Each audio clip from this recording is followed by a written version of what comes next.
Hi friends, welcome to Jeenat's world. இன்றைக்கி நம்ம சேனலில் நம்ம பண்ண போகிற ரெசிபி 10 நிமிஷத்தில் ஈஸியாக பண்ணக்கூடிய பொரிச்ச குழம்பு தான் நம்ம பண்ண போகிறோம். இப்போ நம்ம அதுக்கு மசாலா அரைச்சிடலாம். ஃபஸ்ட்டு நான் ஒரு 3 பீஸ் தேங்காவை சின்ன சின்னதாக கட் பண்ணிக்கிட்டேன். அது கூடவே 1 ஸ்பூன் சோம்பு, பெரிய வெங்காயம் ஒன்று கட் பண்ணி இதில் போட்டுருங்க. இப்போ இதை 3ஐயும் நம்ம நல்லா நைஸாக அரைச்சி வச்சிட போகிறோம். இப்போ இதை நல்லா அரைச்சிட்டு தனியாக எடுத்து வச்சிடலாம். இப்போ நான் இங்கே குக்கரில் ஒரு 2 ஸ்பூன் எண்ணெய் விட்டுக்கிறேன். அது கூடவே 1 ஸ்பூன் நெய் போட்டுக்கிறேன். இப்போ எண்ணெய் நல்லா காஞ்ச உடனே 1 ஸ்பூன் கடுகு, 1 ஸ்பூன் உளுந்து. இப்போ இது நல்லா காஞ்ச உடனே கருவேப்பிலை கொஞ்சம் போட்டுக்கலாம். பெரிய வெங்காயம் ஒன்று கட் பண்ணி அதையும் இதில் போட்டுடலாம். இப்போ இதை அப்படியே லேசாக வதக்கிட்டு இருக்கையிலேயே நம்ம உப்பு தேவையான அளவு போட்டுக்கலாம். இதெல்லாம் சேர்ந்து நம்ம நல்லா வதக்கிடலாம். இப்போது தக்காளி 2 சின்ன சின்னதாக கட் பண்ணி அதையும் இதில் போட்டுக்கோங்க. இதையும் அப்படியே வதக்கிப்போம்.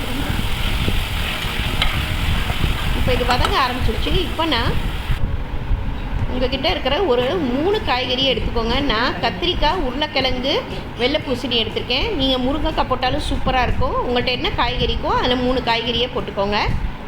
கத்திரிக்காய் மெயினாக இருக்கணும். இப்போது இந்த காய்கறி எல்லாத்தையும் ஒரு 2 நிமிஷம் நல்லா வதக்கிக்கலாம் அந்த எண்ணெயிலேயே. இப்போ லேசாக வதங்கிடுச்சு. இப்போ நம்ம சாம்பார் பொடியை 2 ஸ்பூன் போட்டுக்கலாம். சாம்பார் பொடி இதில் மெயின். மஞ்சத்தூள் கொஞ்சமாக போட்டுக்கோங்க. இப்போ இதை எண்ணெயிலேயே ஒரு நிமிஷம் வதக்கிக்கலாம். மசாலாவோட இதை வதக்கிக்கோங்க. இப்போ நான் 1 கிளாஸ் தண்ணி ஊற்றி ஒரு 2 நிமிஷம் இந்த காய்கறியை வேக விட்டுடலாம். சட்டுன்னு வெந்துடும். இப்போ காய்கறி நல்லா வெந்துருச்சு பாருங்கள். இப்போ நம்ம அரைச்சி வச்சோம் பாருங்கள் அந்த தேங்காய் மசாலா. அந்த மசாலாவை நம்ம இதில் ஊற்றிடலாம். அதோடையே நம்ம மிக்ஸி ஜார்லையும் கொஞ்சமாக தண்ணி ஊற்றி இதில் ஊற்றிடுங்க.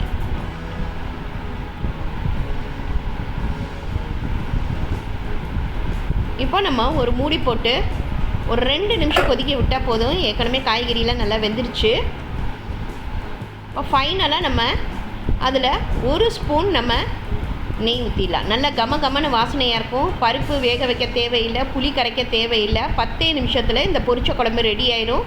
ஒரு டிஃப்ரெண்ட்டான டேஸ்ட்டில் இருக்கும். சாம்பார், இடியாப்பம், சாதத்துக்கெல்லாம் ரொம்ப டேஸ்ட்டாக இருக்கும். இது ரொம்ப ஈஸியான ரெசிபி. இன்றைக்கி இதை ட்ரை பண்ணி பாருங்கள். லைக் பண்ணுங்கள், ஷேர் பண்ணுங்கள், ப்ளீஸ் சப்ஸ்கிரைப் பண்ணுங்கள். உங்கள் கமெண்ட் எனக்கு அனுப்புங்க. தேங்க்யூ.